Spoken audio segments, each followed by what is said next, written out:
తెలుగు కథ వింటారా ఛానల్ కి స్వాగతం. అనగనగా ఒక ఊరు. ఆ ఊళ్ళో ఒక కాపు. ఆ కాపు తెల్లవారుజామునే లేచి సంకటి మూట భుజాన వేసుకుని పొలానికి వెళ్లి పనిచేస్తుండేవాడు. ఒక రోజున జొన్న పైరు కోసి అన్నం తింటూ ఉండగా చిట్టడివిలో నుంచి ఒక తోడేలు నకనకలాడుతూ వచ్చి కాపు జొన్న సంకటిని చూసి మామా మామా నాకు కాస్త రుచి చూపించవు అని అడిగింది. కాపు దయతలిచి కాస్త పెట్టాడు. తోడేలుకు జొన్న సంకటి ఎంతో బాగుంది. మామా ఇది ఎలా వస్తుందో నాకు చెప్పవు అని అడిగింది. పొలం దున్నాలి అన్నాడు కాపు. దున్నగానే సంకటి కడుపు నిండా తినొచ్చు కదూ అంది తోడేలు. అప్పుడే ఎలా వస్తుంది? జొన్న పైరు పెట్టాలి, ఎదగనివ్వాలి, ఎదగంగానే సంకటి వస్తుంది కదూ అని అడిగింది తోడేలు. అంత తొందరపడితే ఎలా?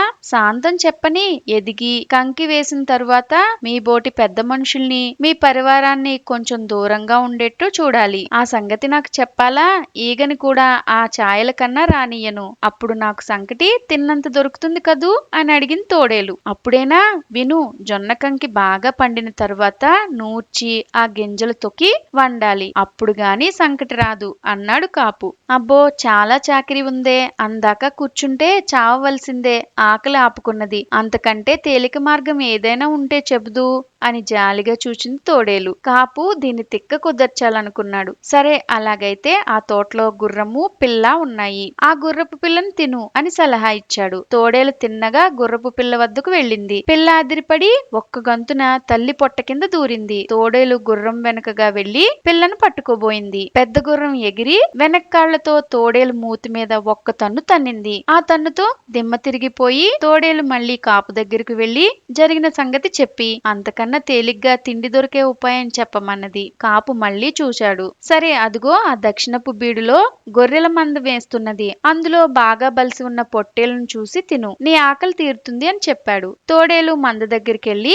బాగా కొమ్ములు మెలికలు తిరిగి ఉన్న పొట్టేలును పట్టుకుని కాపు నిన్ను తినడానికి అనుమతిచ్చాడు అంది. అయితే చెప్పేదేముంది, ఒకటి మాత్రం మనవి చేస్తాను, నన్ను ముక్కలు ముక్కలుగా కొరికి వేయొద్దు, నా ఛాతీ చీల్చవద్దు, నోరు బాగా విప్పుకుంటే నేను నోట్లోకి దూకిపోతాను, నీకు మింగే పని కూడా ఉండదు, ఏమంటావ్ అన్నది పొట్టేలు. తోడేలు తలూపింది. ముందరి కాళ్లతో గుంట తీసి అందులో కాళ్లు నెగడతన్ని నోరు పూర్తిగా తెరిచి కూర్చుంది. పొట్టేలు వెనక్కి వెళ్లి వెళ్లి రయ్యమనొచ్చి టప్మని ఒక్క తాకు తాకి పారిపోయింది. ఆ దెబ్బతో తోడేలుకు సృహ తప్పింది. గంట సేపటి వరకు గాని మళ్లీ దానికి సృహ రాలేదు. అప్పుడు దానికి చిన్న సందేహం వచ్చింది, ఇంతకు దాన్ని తిన్నానా లేదా అని. కాసేపు ఆలోచించి బహుశా తినే ఉంటాను అనుకున్నది.